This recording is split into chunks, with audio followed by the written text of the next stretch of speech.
Welcome back to the Vault of Silliness. Before we get to today's wonderful installment, I wanted to remind everyone here at the top of the show to please like, subscribe, and share from whichever service you use to enter the vault every week. And I could really use your support. Please consider joining Patreon. The link is below. Every little bit helps, and a percentage will be donated in Norm's name to a scholarship fund at the Berklee College of Music here in Boston. To those that have subscribed, thank you. Alrighty, we have ourselves a Norm Nathan Show Dumb Birthday game from August 10th, 1996. The title for this stupendous moment in broadcasting history is The Adlibbing Genius. Norm is at his finest with ad-libbing songs, names, and dramatic stories. We begin with the great caller, Joel, talking bad movies and great jazz. A lot of names are mentioned throughout, so listen closely. It's super entertaining and informative. Then it's on to the Dumb Birthday game. But before even that begins, Norm and Jack ruminate on all things traffic. The players: Jack Harte, Eleanor in Toms River, New Jersey, Bonnie in Ohio, Karen from Brockton, Bruce from Attleboro, and Tom Howie producing and playing in studio. The birthdays: Eddie Fisher, Rosanna Arquette, Rhonda Flemming, Jimmy Dean, and Patti Austin. Postgame Calls: Susan talking cooking, cookbooks, and words that rhyme with chicken. Wolfie talking lottery and horse racing. Leo on Jimmy Dean and the Muppets. Charlie talking about farms, Sandy's ice cream, and the theremin. Frank praising Norm and his influence on the jazz culture in Boston. And Warren from Gloucester, who had sent postcards from Montana. Episode 196, The Ad-libbing Genius, giggles its way to your ears in 3, 2, and 1. Western ever made. I remember I interviewed Medved, Michael Medved. There were the two Medved brothers, I guess, weren't there, who wrote the book? And Michael, is he the one who's still on? And he's gotten very moral and stuff about the horror of Hollywood's immorality and stuff. They were like kids when they wrote that book. Yeah, they were still either at Harvard or just out of Harvard. Because they went to school here in Cambridge.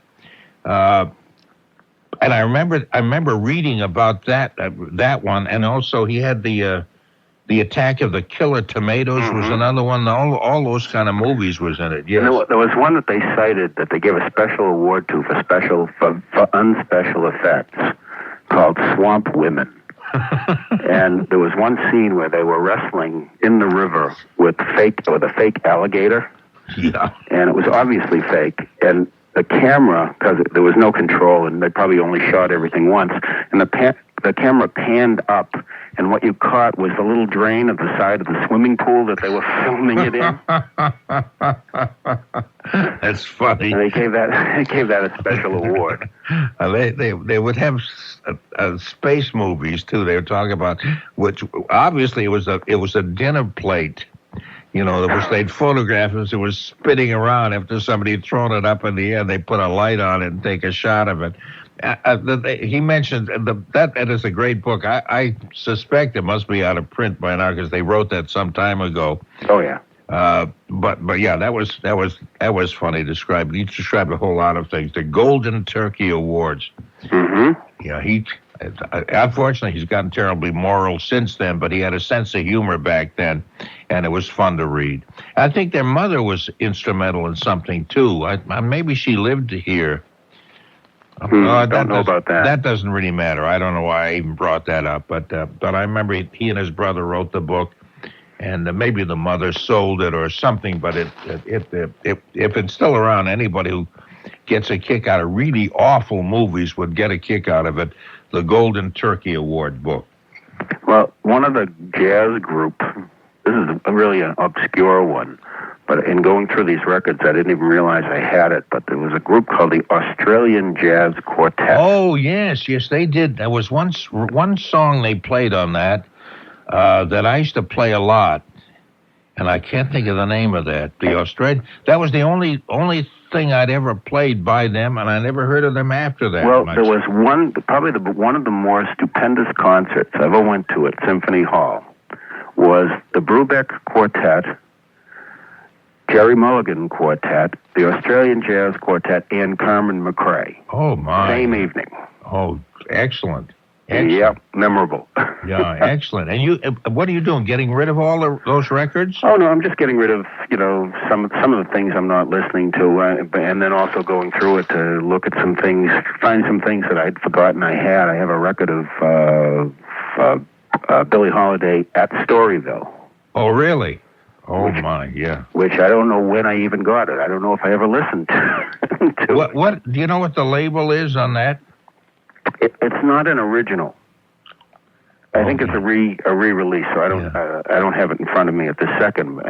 Yeah, because there used to be a Storyville label. It's not on the Storyville label. Okay. As you know, that was owned by George Wein. Yeah. And as a matter of fact, Arnie Ginsberg was the engineer on several of those. Really? Yeah. I don't know whether he's a big jazz fan, because he used to play some really bad, awful music later on.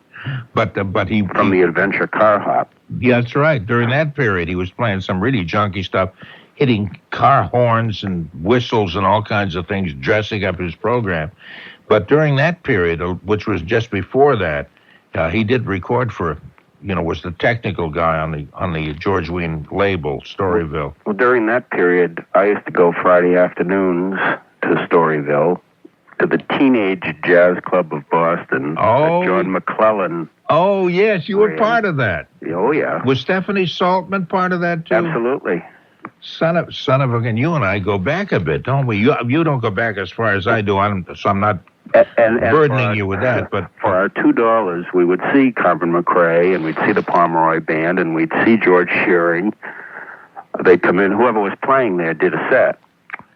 Oh, I forgot. What a great idea that was. Yeah, and a lot of people got introduced to the music and hooked on the music. And, who's Alan Dawson and Ray Santisi and all of those people were always involved in forming bands out of the kids who came.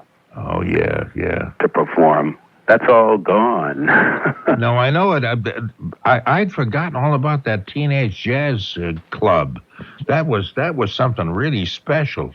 Thank you for bringing that up. I just hadn't even thought about that for such a long time. Where are they now? Sure. Okay. Well, was John McClellan? Was that? Yes, that was John McClellan. He had a jazz show on WHDH called The Top Shelf. Yeah. And played a lot of good stuff. In fact, there was a song written for him, and I can't remember quite the name of it. Maybe it was called Top Shelf, although I don't think it was that. It was an interesting story about him. His real name was John Fitch. I think Fitchburg was named after his family. Anyway, his name was John Fitch, and the general manager of the station at the time thought John Fitch sounded a little too much like John Bitch or something, so he wanted him to change his name. So he took the name John McClellan, McClellan was, I guess, a family name. And later on, there was an announcer came on the scene in Boston whose name was John McClellan, but he couldn't use his own name because it had already been taken by John Fitch, alias John McClellan. I just remember a big voice and really very articulate, just a very, I'm not being very articulate here, but a really good radio voice.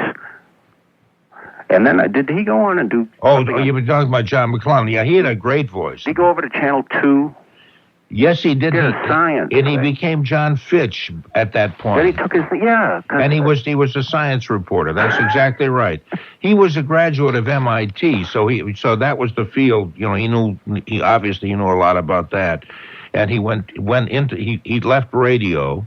He left on his own, too, which is very unusual. Most people just get fired and can't get a job again. Mm-hmm. But I guess the program manager there, the general manager, took off the jazz shows he was doing. And he thought, the heck with that. If they can do that to me, I don't want to be part of this business. And he left, and then eventually showed up on Channel 2 as John Fitch, the science reporter. So that's you have a good memory, Joel. Yeah, well, those were good days. Those were good radio days. Yeah. I think so. I think there was more experimentation. I think there was more adventure in the programming of things. They were willing to take chances on stuff, and I don't think that's so much the case anymore. Well, the funniest thing was Symphony Sid. Yeah, now you're going back even who would further. go? He'd be on the entire day. Well, he'd be on a lot, and he'd play gospel music, and he'd be Brother Sid, and then he'd play Latin, and he'd be something else Sid, and then he'd be Symphony Sid, then he'd play the rock and roll. I know it. He's, I think, probably the introduction to jazz to most people, most older people. I don't mean to put you in the most older category, but you had to have been around for a while to have realized he was, to have been around when he was. But he introduced a lot of people to jazz, probably more so than anybody. I have to go because I got commercials coming up. There's nothing left to talk about anyway. You don't need skill, you don't have to be a brain. You just call Norm to play the dumb birthday game. Play the dumb birthday game. And that's what we're going to play. The temperature in Boston, by the way, 68 degrees. I'm checking the weather. The rain seemed to have eased up a bit. It has been rain birthday game in which I give you a bunch of people who are born on today, on this date anyway, Saturday, August 10th. And we guess their ages, and we just fool around, and we punch each other in the ribs with our elbows and giggle a lot. And and we throw pillows at each other. It's that kind of fun. That's the kind of fun we have here during the night. And let's see, we have Jack Harte, who's not calling us on the phone today. Yeah. Ooh, that's nice. It's good to hear you. It's good to hear you that way, Big Jack. You betcha. I felt like I was dislocated yesterday. Yeah, yesterday we had a problem with the line coming into this new studio, and Jack had called in, and it seemed kind of weird to hear you in that form. But in any event, you've had some excitement because we had thunder and lightning, and you've been able to talk about the wet roads and not just the work crews. And I'm just so pleased for you. I've been tickled all night. Yeah, because as we mentioned the other night, Jack has a whole group of his friends who jam up traffic for him in order to give Jack something to talk about. Yes. So they all pile up on the highways. And, even then, there's only about 10 cars on the road. How many friends do you have? I don't have that many friends. No, not that many friends at all. But it's a good device for using that.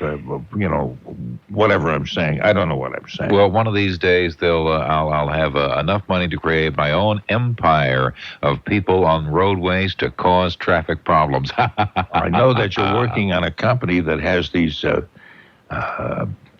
big trailer trucks and stuff that will slide across the highway, not injuring anybody, but just blocking traffic. And that'll give you something. And filled with like soup and things like this. Oh, that'll be some trucks too. Yeah, I always love that when a truck spills over and has like chickens that end up on the road. They're clucking away all across the highway. Usually we'll get a beer truck to tip over and that'll create a bottleneck. Yeah. You know what? A beer truck and a bottleneck. Was that a kind of clever plan word? Yeah. I didn't want to miss that. You know what you and I get a kick out of? Because I worked for an all-news station, WEI, at one time for about 4 or 5 years. I did news, which was kind of fun for a while, but also kind of boring doing the same news over and over again. But we would look for funny items in the news because everything else was so serious. So if you listen to news stations like ours or you watch television, whenever they get to a story that's even slightly almost humorous, but not really, they really milk it for all it's worth because it's the only thing they got that isn't the usual kind of dreary stuff they've been reporting. Yes. A truck turned, well, I tell you, it's a honey of a highway between Andover and Haverhill this morning. A truck tipped over with 2 cases of honey that's now dripping on the road, something. And they nurture that. You like won't believe it, yeah. Oh, yeah, and you say, okay, don't overdo it. It's not that funny a story.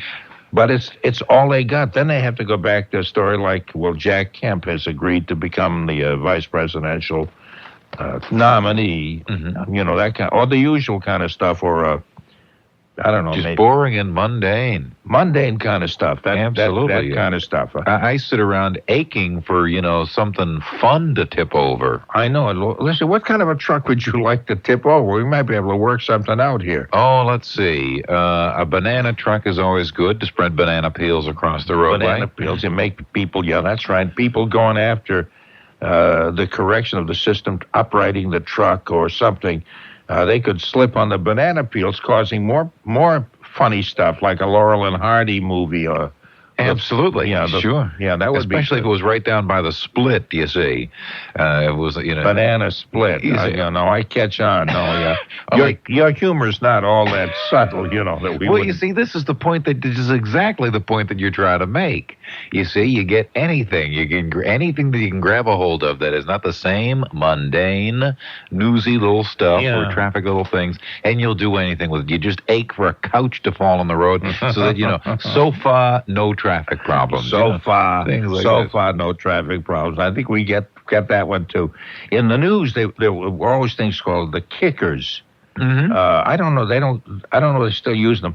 Usually after the end of the news, in order for people to go to bed, those who did go to bed at that time, and without being too unhappy, they'd have a funny story. And Oh, sure. Down on the lighter side of the news, they'd talk about Mrs. Marie Kravitz, who's been a teller at the West Something Bank for the past 43 years, ran into a funny situation this night. A man came in, shoved a bag under her teller's cage and said, "Fill it up with money," and pointed a gun at her.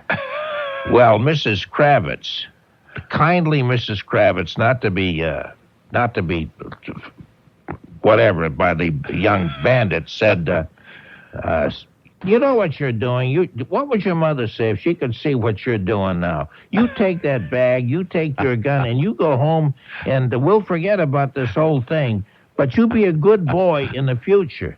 Well, the bandit looked at her startled, stared her in the face for a moment, and then shot her in the head. So long, and make it a good night. That'd be that kind of a story that would end up,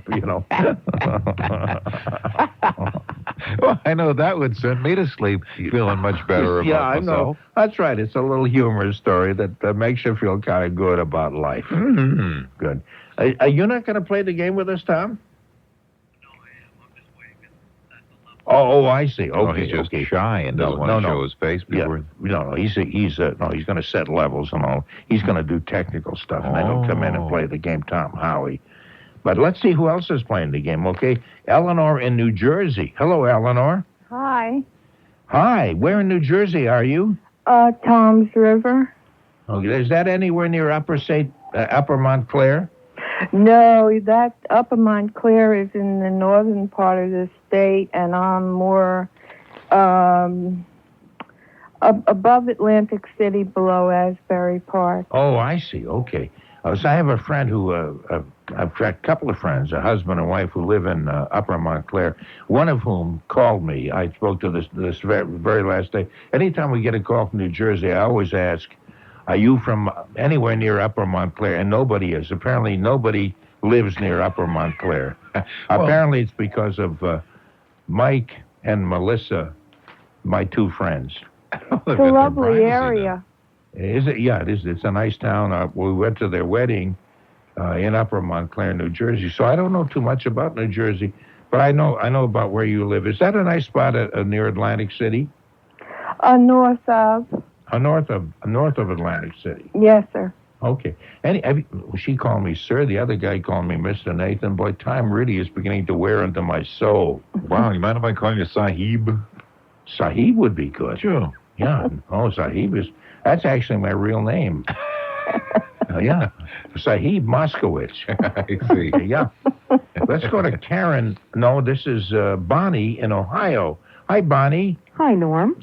Hello. Hi. We speak again. Yes, we do. Our I romance... was pining away here in Ohio thinking you might have forgotten about us. No, I haven't forgotten about you at all. Our romance deepens. Oh, that's good to know.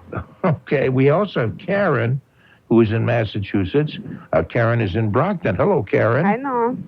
How you doing, Karen? Have you played the game with us before? Of course. Of course. Okay. Long time ago. Have you won it all? No. Oh, maybe today will be the day. As I point out, winning is not really the major thing. The important thing is having fun. That's what it's all about. Win or lose, as long as you have fun. That's the world a little sillier as a result of this. Hello. That's right. Jack just mentioned the theme, and the motto of this program, which I have not mentioned too often lately. And say that again, Jack. To leave the world just a little sillier than you found it. Exactly, and that's what I have crocheted into my doily. And I hope you'll all take that to heart, and especially you, Bruce, down in Attleboro, but then again, Bruce, Attleboro is a fun kind of. It's just really hysterical, and you know what? I want to win. I don't care if you take this as a mundane nothing. I want to win. You don't care whether you're having fun or not. The idea is to win something. Exactly. I want to win, and I'm serious about this. I'm very serious, and I just feel, let's get on with it. Okay. Attleboro's a city, actually. It's not a town. Yes, it is a city. A city. Well, I salute you, though. As one who lives in a small town, I salute you. You big city guys. Okay. I got a ticket there once. It's just so nice. In Jack, you got a ticket in Attleboro? Mm-hmm. It sounds like the title of a porno book, a ticket in Attleboro. There's never been a single famous person come out of Attleboro. Nobody at all? No, unfortunately, no. Oh, that's really... Well, maybe if you... Now, when do you want to win, Bruce? Because you want to be the first famous person in Attleboro. I don't even want them to know about it. Pride for your hometown. I don't want them to know about it if I win. I just want to win. You see, this would bring pride to your hometown, and that would bring about municipal projects and federal dollars and so forth and so on. Am I talking to the president, or I thought I was talking to Norm Nathan? No, you're talking to Norm Nathan, but Jack Harte is here, and Jack has a tremendous influence on everything. You bet. Oh yeah, they really listen to this. Well, guy. if it's opinion on that, I'll tell you. If I win and it's going to, bring bridges and municipal things to this town, I wouldn't even want to do it. The children. Well, no, we're planning on a 19-lane highway right through the middle of Attleboro. I imagine that'll make you feel good. Well, make sure it doesn't go through Attleboro, because I wouldn't want to be responsible for it. Okay. Hold on a minute. Don't make it go through Attleboro. It's all set. I'll see. Okay. Tom Howie is with us, too. Hi, Yes, Tom. I am. Hi. Hi, it's good to have you with us. And Thank you. It's good to be here. We're all excited to play the game, and I guess this would be a good time to begin, isn't it? Yes. We're having so much fun, it's a shame to break it up with just playing a silly game. but hey, we'll do it anyway. Okay. A few interesting people have been born on this day, August 10th, and of course those of you whose birthday it is today, who are listening with us, will be kind of pleased to know who shares your birthday, like Eddie Fisher. Who, as I recall, used to sing on key at least 28% of the time. But he's backing and should poke fun at him now because he's Carrie Fisher's father, and Jamie Lee Curtis is that the same family? They had the same mother, or? I thought that Jamie Lee Curtis had something to do with Tony Curtis. Tony Curtis. Well, who was Tony Curtis? Was he married? He wasn't married to Michelle Lee? Vivian Lee? I really don't know, but Carrie Fisher. Anyway, she'd be Eddie Fisher's daughter, and I really like her a lot. I've sent her MASH notes. Do they call them MASH notes anymore? No, I guess But she'd not. write her letters about the Alan Alda show. Yeah. No, but we used to call them, romantic letters. We call them MASH notes. Oh. That was in the time when we were necking. They don't use that phrase anymore either. Oh, gee. What has this world come to? You kids today, you Sparking with your honey, huh? Sparking, yeah, that goes back to my father's generation. But anyway, today is Eddie Fisher's birthday. In all seriousness, never mind the seriousness, but he did have some alcohol problems and all that kind of stuff, and I guess he's overcome them, and he's gone back into the entertainment business. He was born Edwin Jack Fisher in Philadelphia's biggest hit, Oh My Papa. He's been married to Elizabeth Taylor, Connie Stevens, and Debbie Reynolds. Debbie and Eddie are parents of Carrie Fisher, who was the princess in Star Wars. I guess this story kind of puts everything all in perspective. So the question is, how old is Eddie Fisher today, his birthday being August 10th? And what would you say, Eleanor? Well, he's from my era, but he's a little bit older than I am. So, I would guess about 68. 68. Mm-hmm. Okay, Eleanor, that was good reasoning, and I hope the rest of the panel is listening to you and has taken a lesson from you, because that's the way to figure. We'll see how right I am. I guess that's true. You may be way off, in which case, don't pay any attention to this broad. Okay? I just said that as a joke. That's sexist, and I don't mean that. You know, it's just tongue-in-cheek. Karen, what do you think? I'll say 62.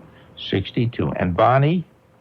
Well, Norm, I'm going to use a whole different way of deduction in terms of figuring out how old this guy is. Well, we're going to listen to you because maybe, you know, we're open. We're open for new thoughts, new ideas, new ways of approaching things. Sure. Well, Good to learn a new system. Yeah. I'm going to work on maybe a false assumption, but I would say that back then people married maybe...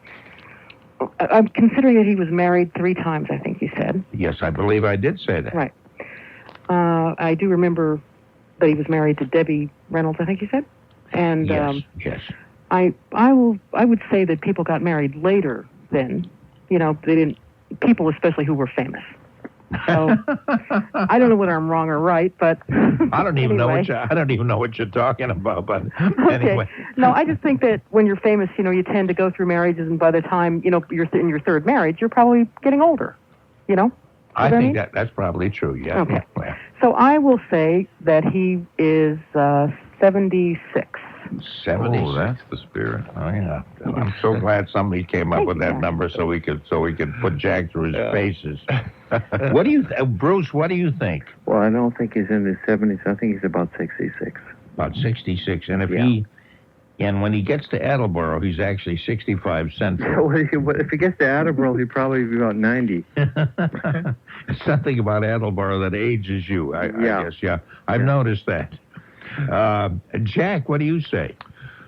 I'm going to go for 67. And what do you think, Tom? I'll say 71. Okay, he's actually exactly the age that Eleanor, there, ensconced in New Jersey, said. He's 68. However, you know, Jack, you were only a year off, and Bruce was not far off either. You're all very, very close. Except Bonnie, who's going through the showbiz, this whole showbiz thing. Does close count in this like grenades or what? I beg your pardon? Does it count like in grenades? No. Or horseshoes? No, it doesn't count, does it? If you get close and nobody else is any closer. I can't hear you. Oh, I see. Oh, who said they can't hear us? Karen. I can hardly hear you. Oh, I'm sorry. No, we've been having this kind of problem. You know what? I can hardly hear anything except when you click to me. Really? Yeah. When we click to you? That's all I can hear. Otherwise, it's very faint. Yeah, we're not even. Hear you all, but that's okay. I'm enjoying it. I'm listening. Okay. You know, an old guy like I'm 47 years old. It's really hard to hear this. Yeah, it's probably, you know, we're coming at full blast. Obviously, everybody's hearing is going. Okay. That's what we've told the chief engineer. We said that people can't seem to hear us on the line. And he said, well, why do you have all these semi-deaf people calling you? I said, they're not semi-deaf. There's something wrong with our system.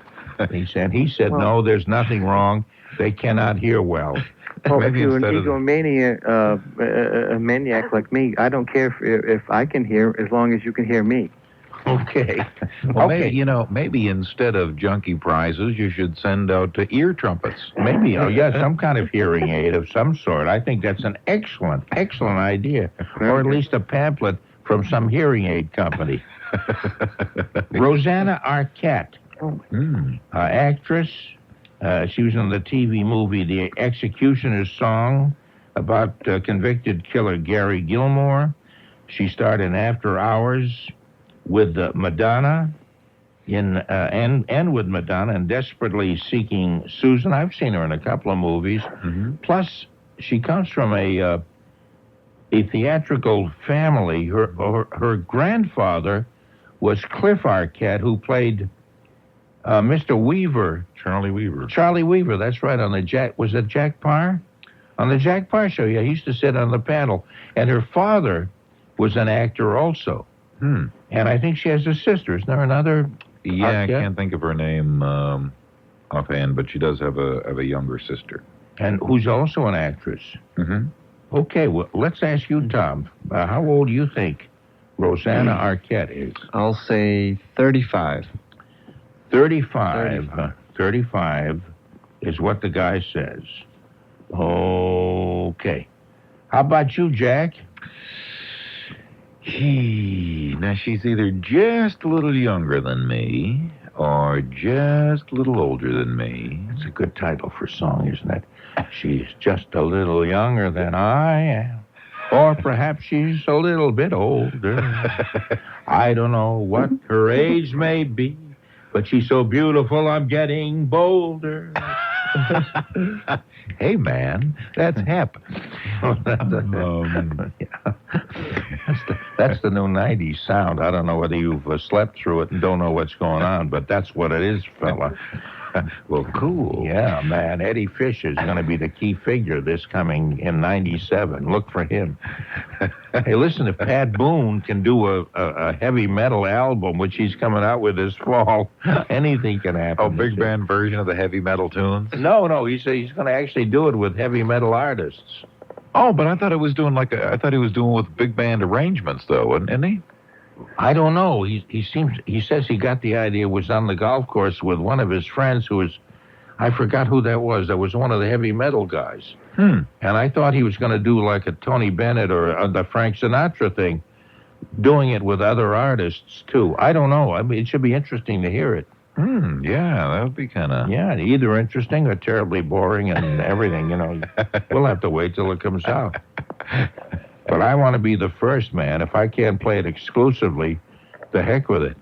That used to go on during the times when people would compete to see who could make a hit record out of something.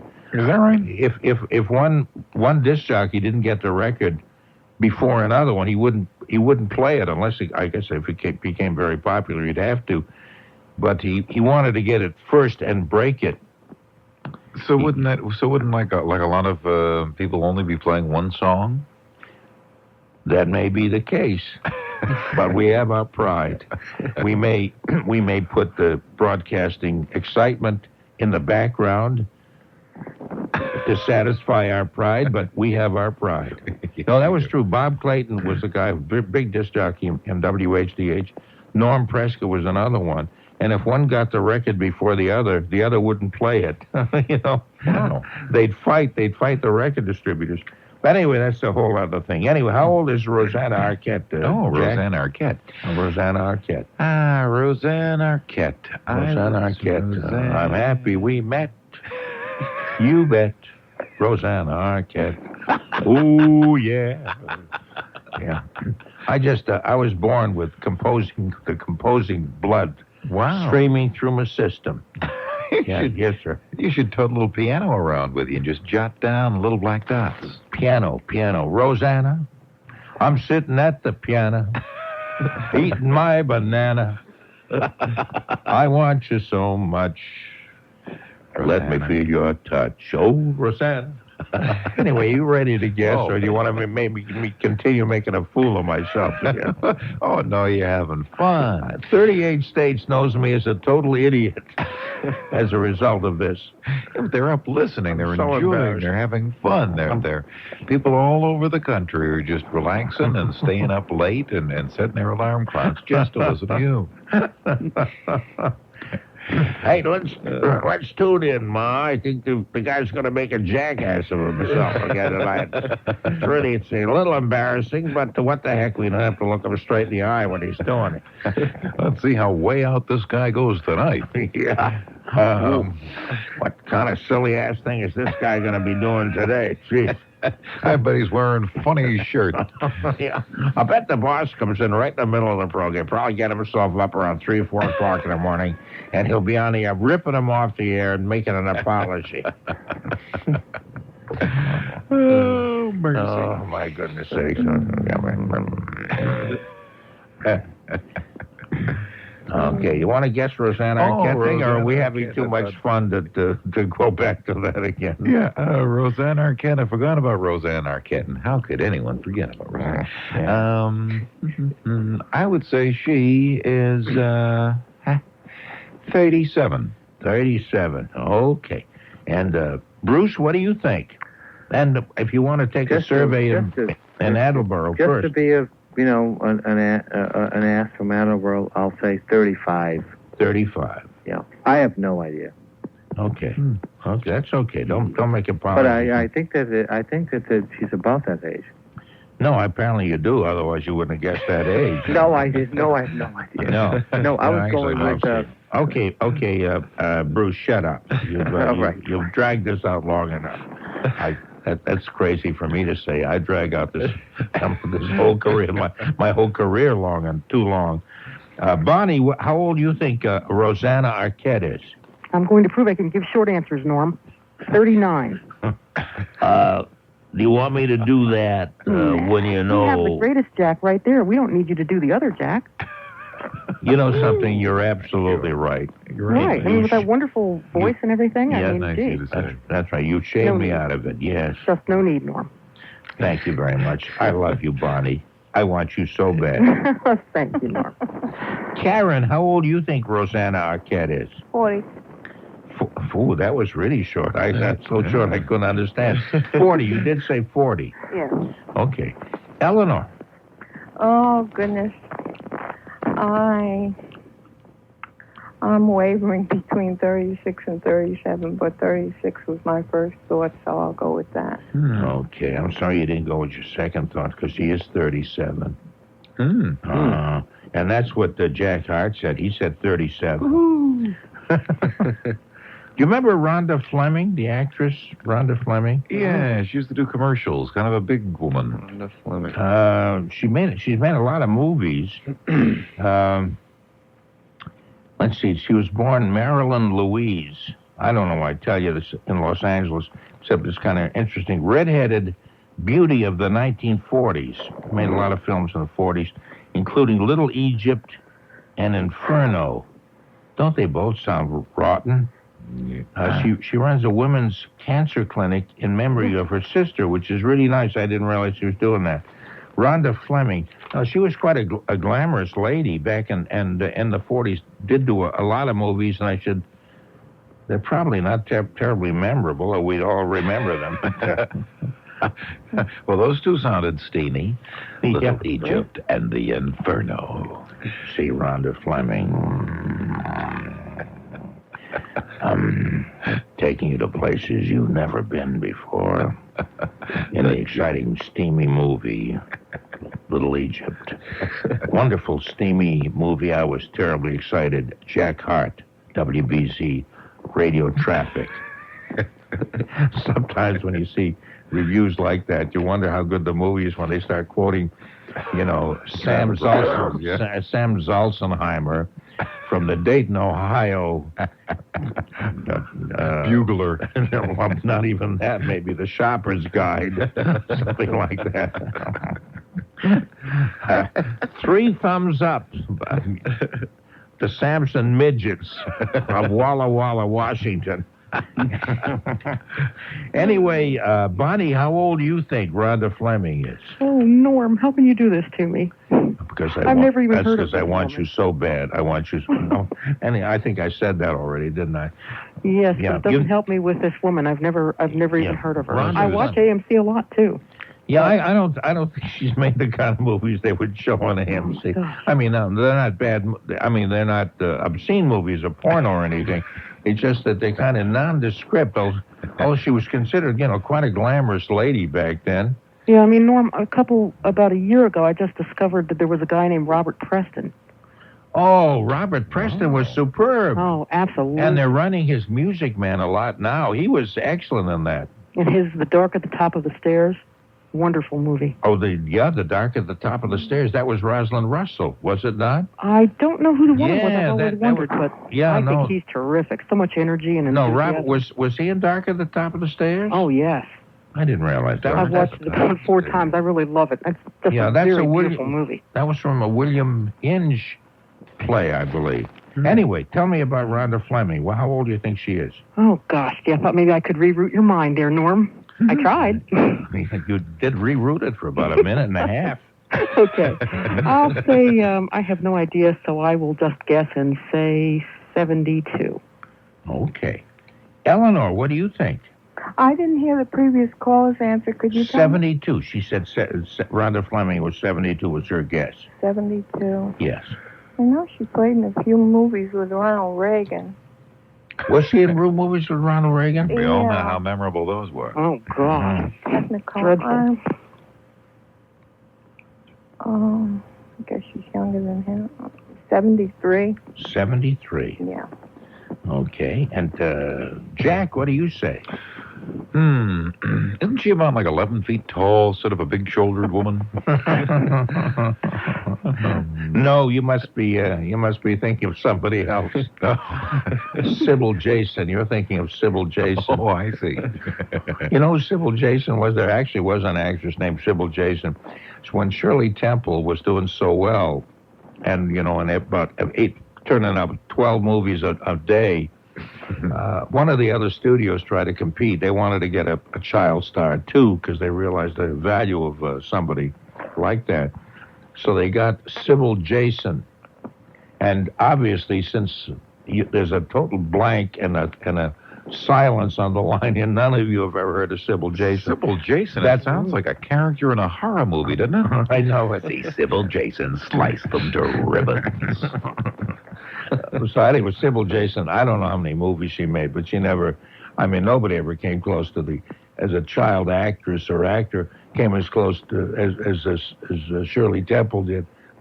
But I do remember Sybil Jason, and our street actually divided itself between Sybil Jason and Shirley Temple fans.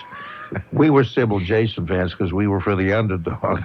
It was like the kids who divided themselves between Red Sox fans and Boston Braves fans. If you were for the underdog, you were for the Braves. You could tell a person's character by whom they were for.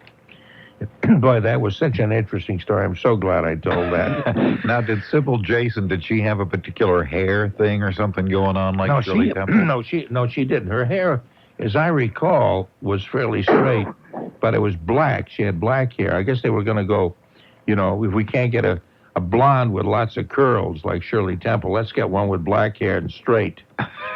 We'll counter with people who don't like blonde hair and curly curls and stuff. Mm-hmm. And so what was the next movie studio would have a bald child, maybe?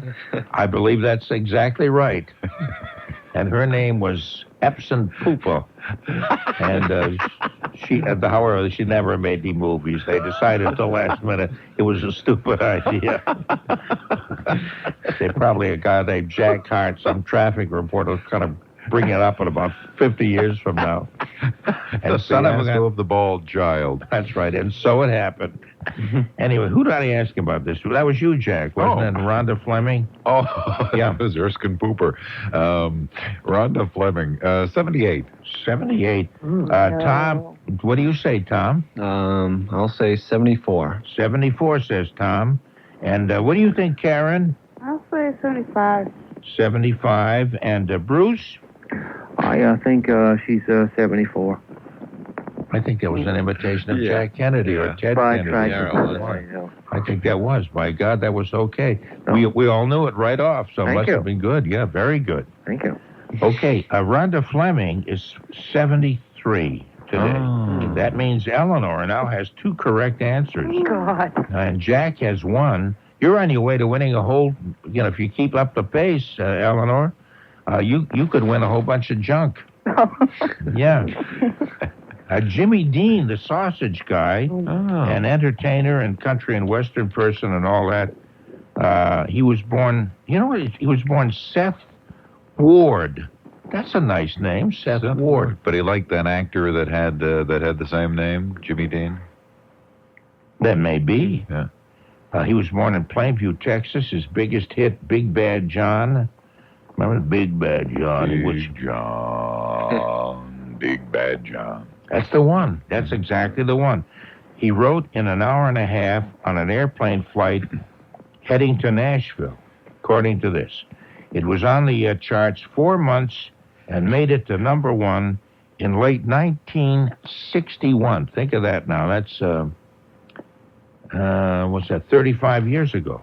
Mm-hmm. He was also responsible for the Muppets' early success. I didn't know that. I don't know. Whose early success? Muppets. That's the channel.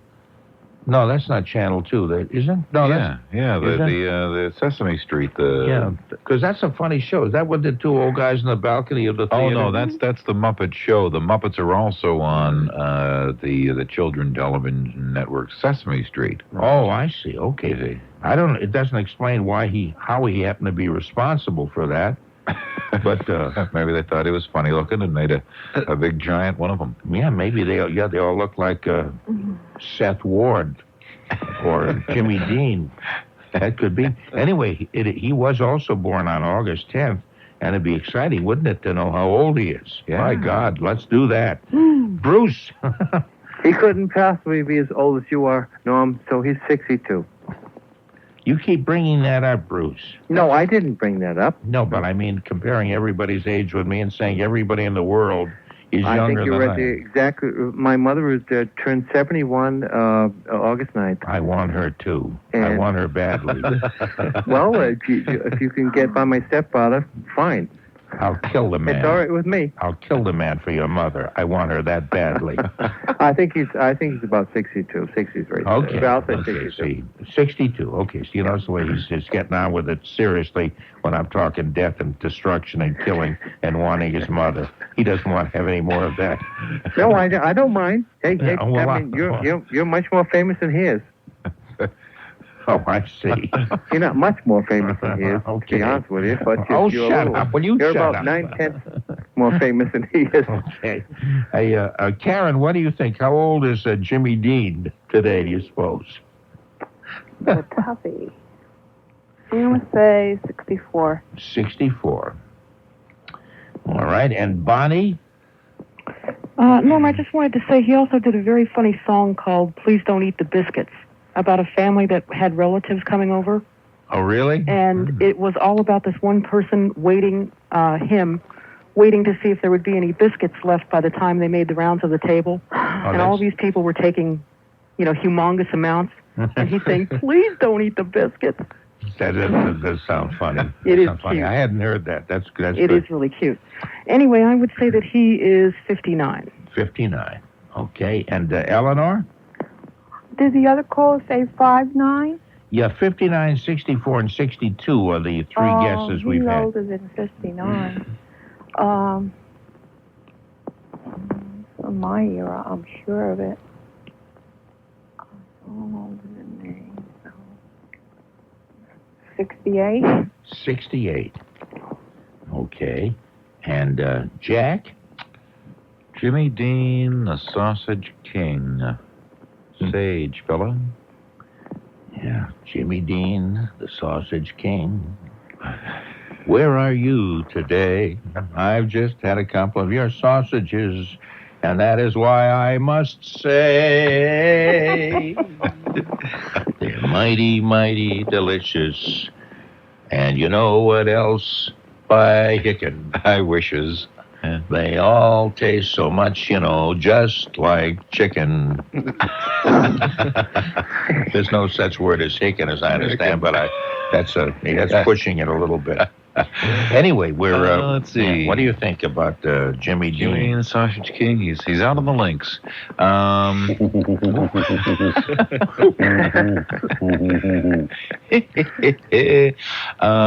He's gonna be 65. 65. No, he's older than that. Well, you've already made your guess. You just sit there quietly with your hands folded and stop that. Yeah. Tom, what do you think? I'll say 67. 67 is closer to his age, but hitting it again was Eleanor, who's walking away with this. 68 is correct. Did you know that, Eleanor, or was that a guess? No, it was a pure guess, but I remember he had a television show back in either the 50s or the 60s, and I know he's a little bit older than me. Well, that must be how he involved how he hooked up with the Muppets. That would have been in the early days of the Muppets. I guess Muppets have been around for 30 years. Well, yeah, I guess that's so. Okay. Here's I guess the last one we can do is Patti Austin. Patti Austin, singer from New York City, made her debut when she was 3 years old at Harlem's Apollo Theater singing Teach Me Tonight. Her first #1 hit did not come until 1982, sung with James Ingram, Baby, Come to Me. She had another big hit with Ingram, How Do You Keep the Music Playing, in 1983 from the movie Best Friends, and she was also in the film Tucker.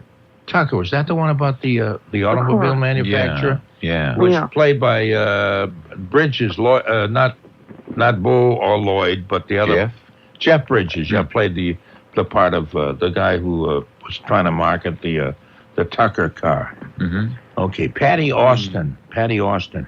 Let's see. Let's start with Eleanor. What do you think? I'm more likely to remember the car, the Tucker, than I am. I don't. You're out of my era now. Patti Austin. No. Patti Austin. Patti Austin. When did she have her first hit? Her first hit was not till 1982, but she'd been performing for a while before that. I'm not suggesting she's very old or anything, but her first hit was 1982. And then her second hit was 1961. Wait a minute, what I'm looking at. 82. That's the only. In 1983, she was their second hit. Oh, I have no idea. 38. 38. Okay, Karen, what do you think?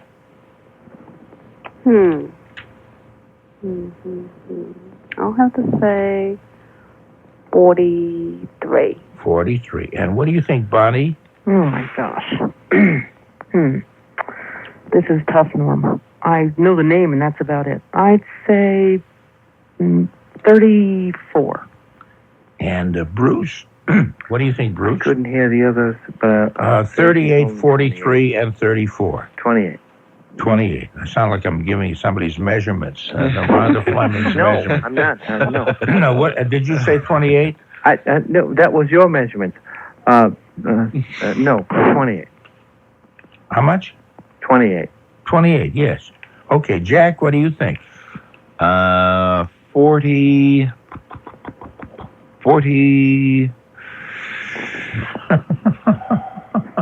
He makes such funny sounds.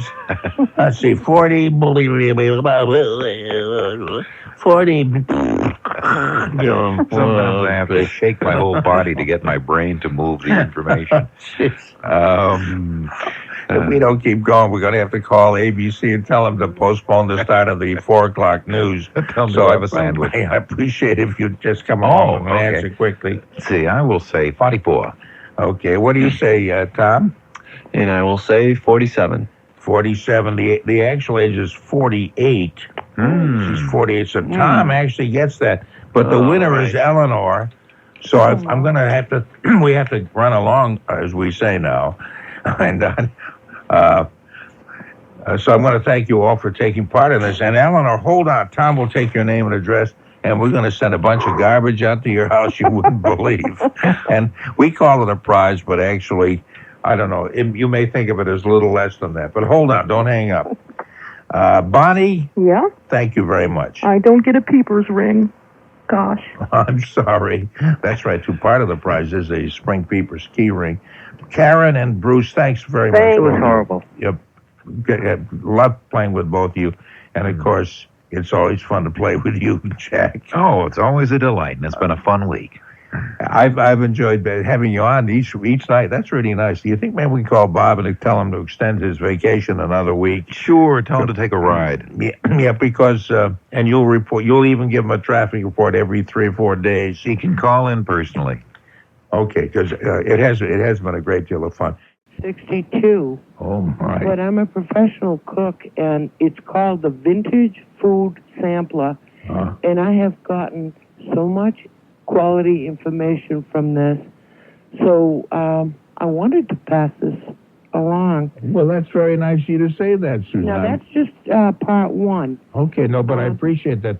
the book, since it was a cookbook, I thought, I knew it was an old one. Oh, and normally I don't send, I don't send old books unless they're mysteries or something that holds up through the years. And I know cookbooks are kind of fun, but it's kind of interesting because I had no idea that you were a cook.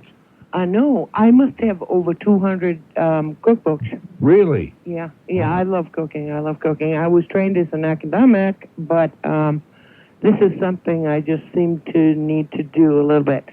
Part 2 of my call, you said that nothing rhymes with chicken.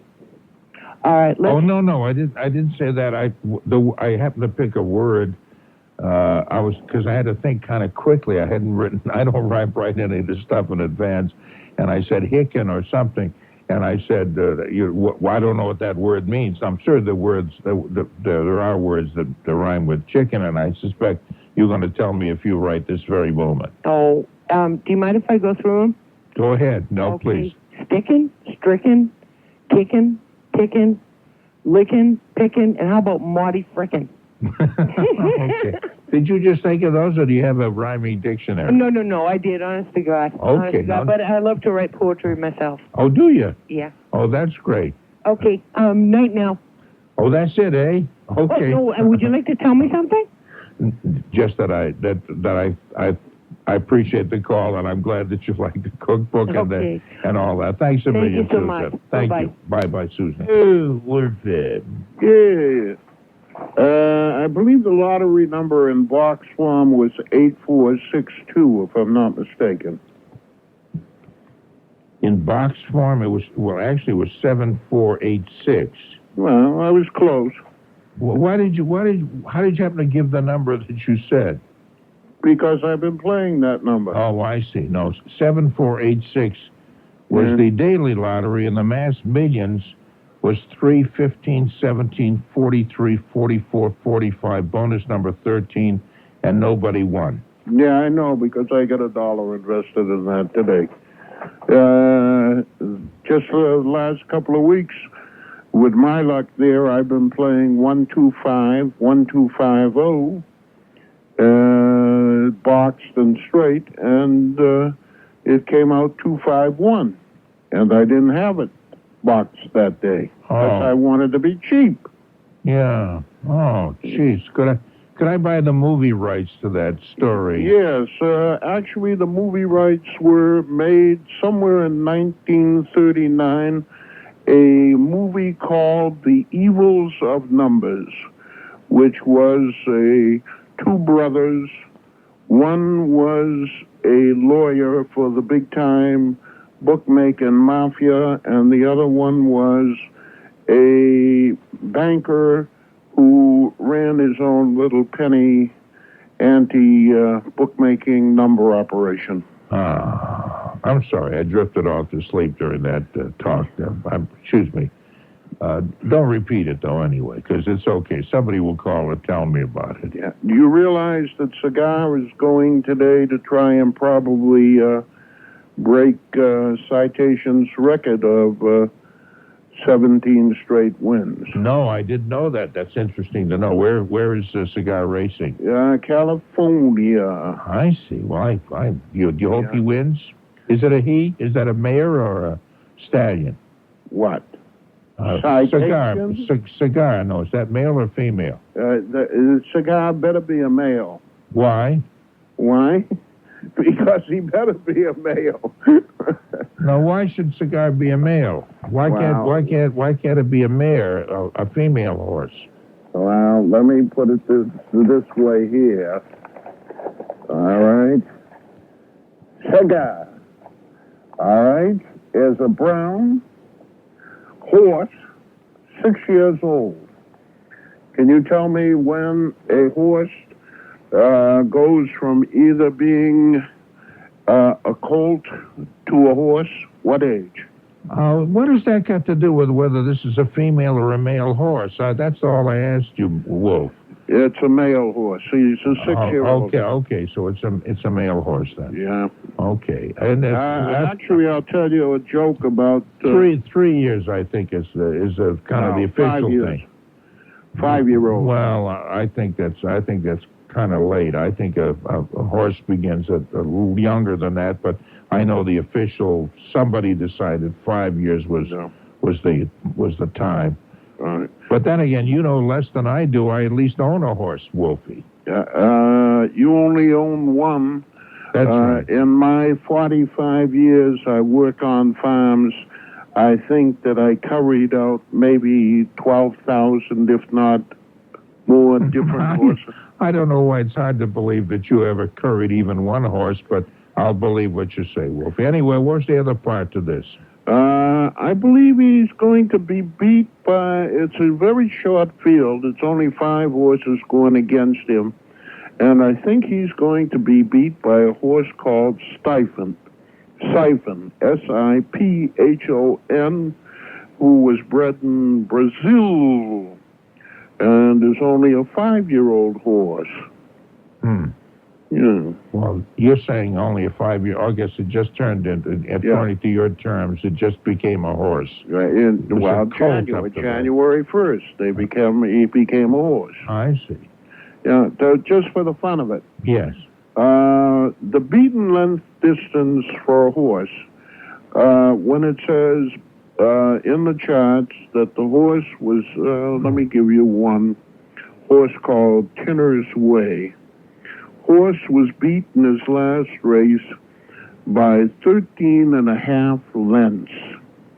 What is the actual distance between? He was sixth by 13.5 lengths in an 8-horse field. What was the actual distance between him and horse number 7? I don't know. I'd have to figure that, but I don't really feel like it. So why don't you give me the answer? Well, the answer is there's 9 feet. That's a definite in the beaten length per every beaten length that he has. So that's 9 times 13, and then 117 something feet, and 4.5 feet for the half a length. So, yeah. And if pain persists or is unusually severe, please get to the back of the bus and do not interrupt the driver. Thank you, and close cover before striking. Let me give you the little joke. I don't know if this one can be. Have your finger on the button. I can't. In fact, I'm going to put it on the button right now. Son of a gun, I cut him off. What a mistake. He was, pretty young. He had a show in Washington, D.C., which isn't too far from here. And it came on like 7:30 in the evening. It might have been one of those 15-minute shows, It definitely wasn't longer than half an hour. And it was a local show. Jimmy Dean started in Washington. I think it was WMAL, Channel 7. Well, I can remember it very well. And so did Henson and the Muppets. They were with him. Oh, I see. So that's the connection he had. Right. They were on his show. I see. They didn't have nearly as many Muppets then. Yeah. There was maybe half a dozen Muppets. Yeah. Later on, it got to be, tremendous. But they would do commercials. The Muppets would sell hot dogs and stuff. They would actually do the commercials, Oh, yeah. That's interesting. I was thinking you mentioned it could have been a 15-minute, or she had said no more than a 30-minute show, but because there were a lot of 15-minute shows. Then one was a lady. See if you remember this one, because you're talking the 50s, right? And this was maybe the late 40s, early 50s. Television, in fact, WBZ-TV, our TV station here, was the first on in Boston with television, which was 1948. I think that's pretty much was the starting point for most television stations across the country. And there was a Roberta something sponsored by Mohawk Rugs who sang. And that was only a 15-minute show, and I was desperately in love with her. It was kind of funny because at the beginning, you could really get emotionally attached to people on television because you'd never seen people before. Before television came along, I heard them on radio, and I thought she was quite attractive. I had fantasies about her. In fact, sometimes I still do. And you often wonder, whatever happened to these people? There was one, do you remember a show called Lucky Pup? No, we didn't have that. No, that was a network show. You may have and may not remember it. It was because that was a puppet thing too. There was a live woman. I've forgotten her name. And Lucky Pup. There were two puppets. I'm sorry I brought them up because the names somehow just flown out of my head. That's kind of vaguely familiar to me. Yeah, we did have Kukla, Fran, and Ollie. Kukla, Fran, and Ollie. Yeah. That's right. Of course, Fran was the live person, and Kukla and Ollie were the puppets. So that kind of thing, like the puppets, was pretty common then. Yeah. They're still, I guess, they're still on public television. They still use puppets and that kind of stuff, but they don't use them so much anymore as they used to be quite popular back then. It seems hard to believe you could do a 15-minute television show, but another person you had on your dumb birthday, Eddie Fisher had a 15-minute show for Coke. He used to come on here for Coca-Cola. Yeah, that's right. The 15-minute shows were not unheard of. Dinah Shore had one for Chevy. This is in the beginning now, like in the early 50s around here. Yes. 52 or 50, back in that era. And I can remember when Arthur Godfrey was on the radio much longer than he was on television. In other words, his radio show in the mornings was like 2 hours long. And he did a morning drive time show, didn't he, out of Washington? Well, that was before me. The era I'm talking about was when he had the McGuire sisters and the Cordettes and Joyce LaRosa and everybody. He used to have a morning show. It came on every morning. But he must have, because you're talking the 50s. Right. Was he on television by that point? In the early 50s. He was big. Okay, he was big on radio, not big on radio, but he was on Washington, D.C. morning radio. Maybe that was in the 40s. Yeah, that was before TV. Yeah. Because he was coming out of New York, the period I'm talking about. Okay. Because Archie Blyer was the band leader, and Tony Marvin was his announcer. That's right. That's right, Arthur. Yeah, remember? That's right, Arthur. What do you think of this, Tony? What do you think? That's right, Arthur. Yeah, that was his main job, was to say, that's right, Arthur. He was the first Ed McMahon. That's right, exactly. He played that role. He had that basso profundo voice. Yeah, he had a great voice. Oh, he had a real radio voice. But he'd agree with everything Arthur said and kind of suck up to him, the same as Ed McMahon did with Johnny Carson. But that really struck a nostalgic nerve there, because Jimmy Dean was he had a show where he was sort of like an Andy Griffith type guy. Yeah. He'd just amble around the stage, he'd sing, and he had country humor, and nobody knew who he was then. Just the folks. The Muppets. Yeah, that's kind of interesting. I'm glad you kind of pieced that together, because I couldn't understand what connection he had with the Muppets. I understand now as a result of what you're saying, but he was always a kind of a folksy guy. Yeah. With a Southern accent. Right. I guess when you have a Southern accent, certainly back those days, you had to be folksy. That sort of came along with it. That's just the way he was. Okay. Thanks a lot, Norm. Thank you, Leo. Riding around and going for ice cream.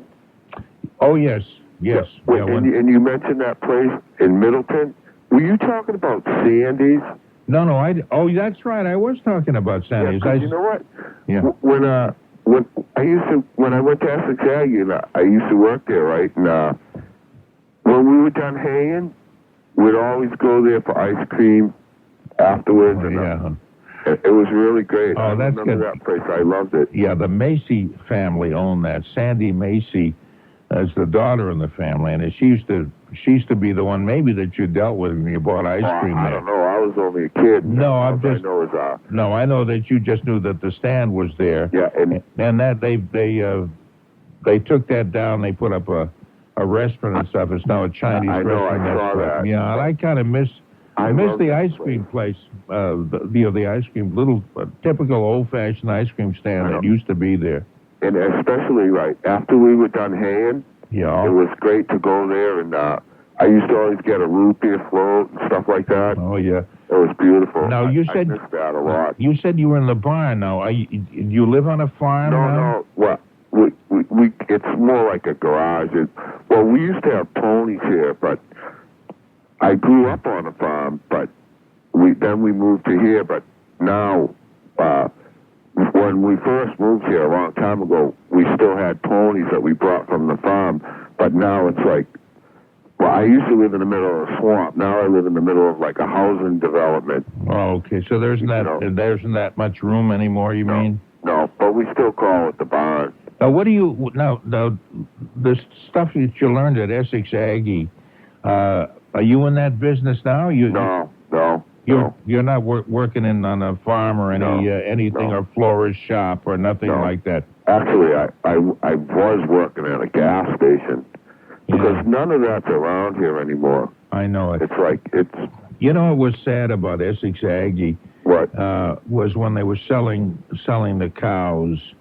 Because they don't have there. I don't believe there are any of those Holsteins there anymore. Really? No, I don't think so. They had it. Blows my mind because I worked there for 3 years, and I actually bought a calf when we lived in our old house on the farm. I bought a calf from them, but it died from leptospirosis. But if you know what that means. No, I know. Just the fact that it died from a disease bothers me. I'm sorry to hear that. The thing was that they realized that at Essex, which is called Essex Agriculture and Technical College, it's actually a college now. What they realized was that there wasn't that much work on farms and that kind of thing, so they re-geared it. And all that, and so that they figured there's no point in having kids learn how to deal with cows because they probably wouldn't ever deal with cows anymore. Not that there aren't any, there are still some dairy farms, but not very many. So they sold the cows, and the kids who had really grown to love them like you would love a puppy or any kind of an animal you got attached to that you dealt with day after day, really felt so badly. But they felt that that era was gone, and so that was the end of the end of the Holsteins. Yeah, because you know what? I kind of went in the last era of that where I'm talking on the phone on the radio. So hold on a minute. This is my brother. He just came in. Okay. He wanted to know what I was doing. But all right, did you get my letter? Gee, I may have, Charlie. I can't think of it offhand. I sent you. I probably haven't because otherwise you would have gotten an answer from me. Well, no, I sent it off not too long ago. No, I probably will get to it and I will respond. All right, because that doesn't matter. But because I sent you an article about theremin. You know the theremin thing? Yeah, I remember reading an article. Yeah, from the New York Times. Yeah, because I was talking about the instrument, the weird instrument, the theremin, and I hadn't realized that there was actually a guy named Theremin who invented that. So did you see it? Yes, I did see it. Because you know what really blew my mind about it, right? Yeah. Was the girl and that playing it and Theremin himself, right? When they were the pictures of them, and of course nobody in all these 38 states knows what we're talking about, but if you look at the picture, the weird look in their eyes while they're playing it. It's like they look like they're out in space or something. I don't know. It just blew my mind. And it just, the last time I talked to you, it was like the next morning, because I said I was going to mail a letter off right away, but then this guy I was working with says, oh, look, because he gets the New York Times every day, and he said, oh, look, here's an article about theremin. And I looked at it, and I was going to copy it just because I wanted the picture, but then I never got around to it, so I just threw it in the mailbox.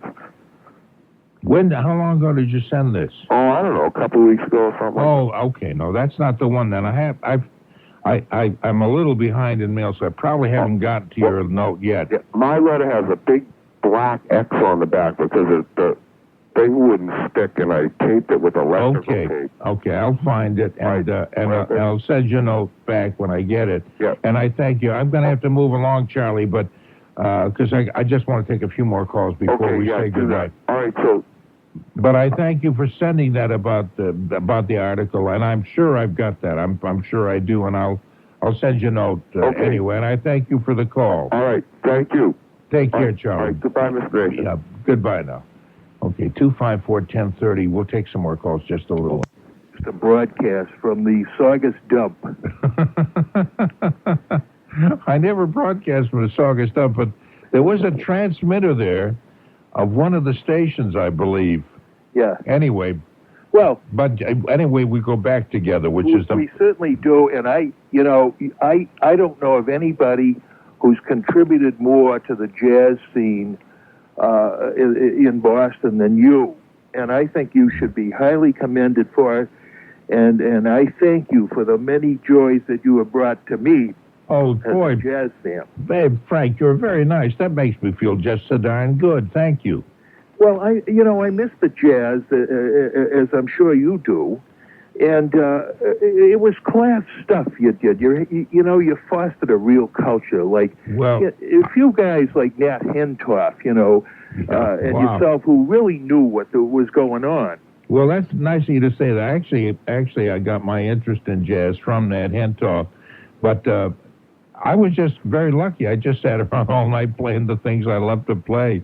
And you don't get a chance to do that in broadcasting or in anything, in life usually. Yeah.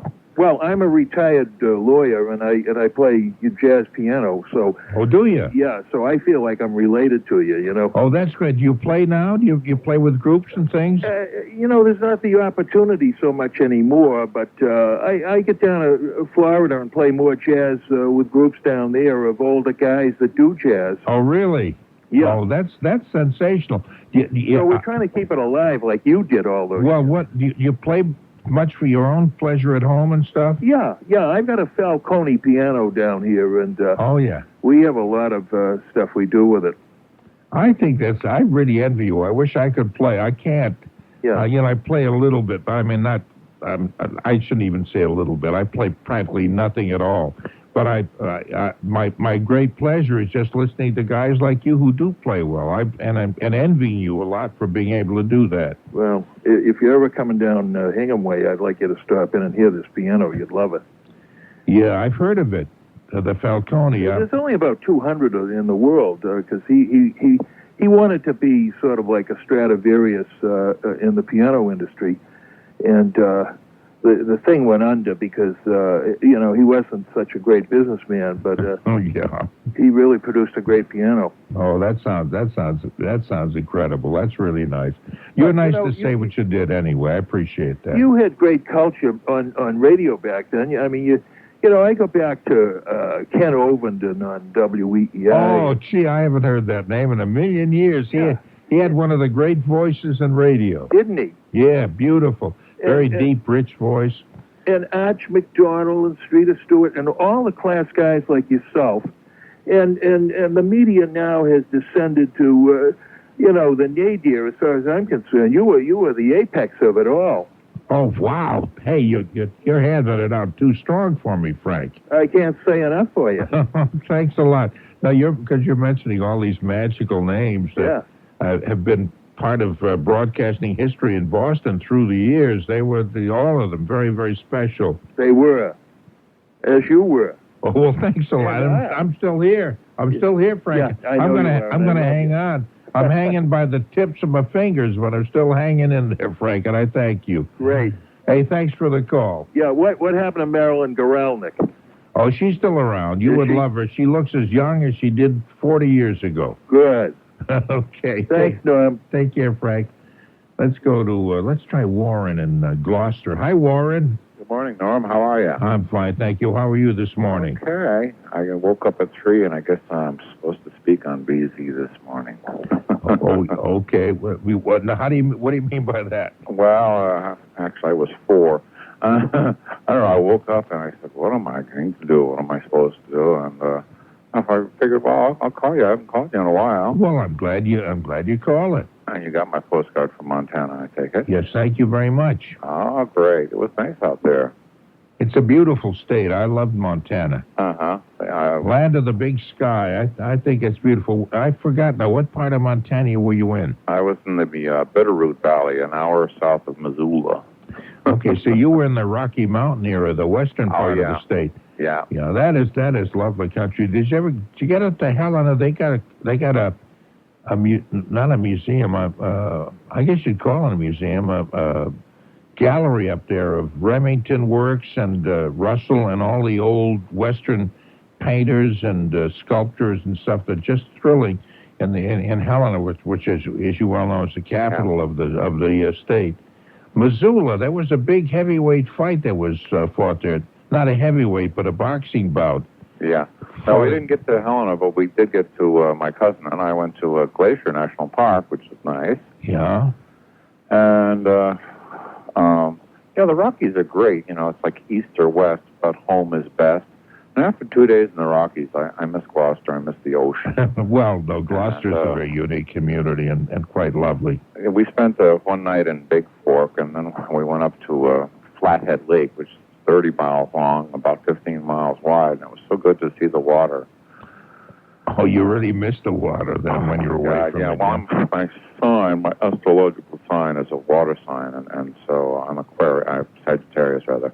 Okay. And so, I just really miss the water, and even in the western part, which is probably wetter than the eastern part of Montana, they still irrigate a lot, and you realize it's just dry and dusty, and it's very pretty. No, it's kind of interesting, but about a big chunk of this country, about a third of it, is really desert to some extent. And if you go a little further west than Montana, like for example, the state of California, the Mojave Desert, then over to Nevada and New Mexico. And even further east from that point on, it's desert. And you look at, you come back to New England, it's like driving back in or coming back into a jungle. We forget how much rainfall we have here, and as a result, how much growth we have of plants and things. And there's so little of that in a very, very big part of the country. That's true, yeah. So I can understand why you'd miss Gloucester, which has a great deal of character anyway, and a very unusual city. Yeah. But I'm awfully glad I went to Montana. And, I had been to Wyoming, but I'd never been to Montana. Met very nice people, and people I didn't even know gave me their phone numbers because we had a common interest, a common disease, and so that was really great. And as I said, it was really, really great. I came back by way of New York City, and heard my younger sister. She gave a concert there, and then I came back to Gloucester and went back. Well, now where did she? She's a professional pianist, organist, pipe organ. Oh, where did she give the concert? It was at a big Catholic church, St. Ignatius Loyola. Okay. We are not Catholics, but anyway. No, but she obviously is a first-rate musician. Oh, yeah. It was part of the American Guild of Organists convention. Oh, really? And so she gave 4 concerts, and every day she had a different audience. Oh, that must have been exciting. Yeah, I went to the first concert, and my mother went to the third concert. And then we had cousins from Connecticut, and they went to the final concert. And also the local church organist who knows my sister, Barbara Bruns, she went to the final concert. So, anyway. Oh, that sounds beautiful. Hey, thank you very much. I'm going to have to sign this program off. I think we're just about coming to the end of time. Jeez, it's almost 5 o'clock. That's right. It is almost 5 o'clock. Warren, it's good to talk with you. Welcome back to Gloucester, and thank you for the card from Montana. Anyway, it's been a fun week. I don't know why I'm saying it's a fun week. I'm sort of sounding like I'm saying goodbye forever, and I'm not. We'll be back tonight at the 11 o'clock. We'll have some interesting guests. We're going to talk about, speaking about that, about Warren and his trip to Montana, about the Old West and Wild Bill Hickok and a whole lot of stuff like that. Anyway, a lot of interesting guests over the next couple of days, including some games Bob Hernandez, who's an inventor of some game shows and stuff. We'll do that and give away some games on Sunday night. On behalf of Tom Howie, Tony Nesbitt, the lovely Marilyn Gorelnik, I'm Norm Nathan. Indeed you are. I put this preview out on Patreon. Just another reason to join. And this was a nice surprise at the end of the tape, and I had to share it with you all. Anyone recall John Scott and the Yankee Magazine feature? Now, if I heard him correctly, he's talking about beach voles, which is perfect for the nuttiness we bring you each week. It's a bit upcut, but the majority of it is here. In 1969, taxonomists downgraded the beach vole to a subspecies of the meadow vole. Then later that century, the beach voles were almost wiped out by domestic cats on the island. Well, today, the island's vole population seems to be holding steady at several thousand, and recent data has restored its status to a full-fledged species, Microtus brurii. Well, frankly, biologists are baffled by the vole population. Robert Tramarin of the Boston University says that the meadow vole populations follow a cycle. They expand very quickly, reach a maximum, and then crash. Beach voles are expected to behave the same way, but they don't. Must be that laid-back island living keeps those stress levels in check. Well, I hope you like to learn about the vole, as I did. If you'd like to learn more about New England, now that you know about the beach voles, visit Yankees Island on the internet at www.newengland.com. I'm John Scott from Yankee Magazine with The Yankee Report for WBZ News Radio 1030. The credits are all well-deserved, so strap yourself in as we close the vault and leave this world a little sillier than we found it. For Michael Medved, Attack of the Killer Tomatoes, Swamp Women, on special effects, the Golden Turkey Awards, the Australian Jazz Quartet, Dave Brubeck, Jerry Mulligan, Carmen McRae, George Wein, Arnie Ginsberg, the Adventure Car Hop, Friday Afternoons at Storyville, the Teenage Jazz Club in Boston with John McClellan, The Top Shelf, Stephanie Saltman, George Shearing, Alan Dawson, Ray Santisi, Simply Sid, Brother Sid, and Symphony Sid. Norm's friends, Mike and Melissa from Upper Montclair, New Jersey, where nobody else lives. Norm's real name, Sahib Moskowitz. Time wearing into one's soul. Crochet Doilies, Attleboro, Massachusetts. Necking and Sparking. Shucks. Pillow Fights, the dreaded new studio issues. Jack Hart's Traffic Empire. Milking the Story. Traffic Puns. Marie Kravitz. Norm's Lyrical Spontaneity. The Dueling DJs, Bob Clayton and Norm Prescott. Sam Zolsenheimer. The Dayton, Ohio Shopper's Guide. The Samson Midgets of Walla Walla, Washington. Rerouting One's Mind. Shirley Temple's arch-nemesis, Sybil Jason. Epson Fupa, the bald equivalent of Shirley and Sybil. Big Bad John. Words that rhyme with chicken. Mohawk Rugs, Lucky Pup, The Muppets, Sandy Macy, The Saugus Dump, Nat Hentoff, Falcone Pianos. Streeter Stewart, Arch McDonald, John Scott, Yankee Magazine, Marilyn Gorelnik, Tom Howie, Jack Harte, and the 38th state total idiot, as well as the apex of Boston broadcasting, Norm Nathan. I'm Tony Nesbitt. And for the love of all things holy, please don't eat the biscuits!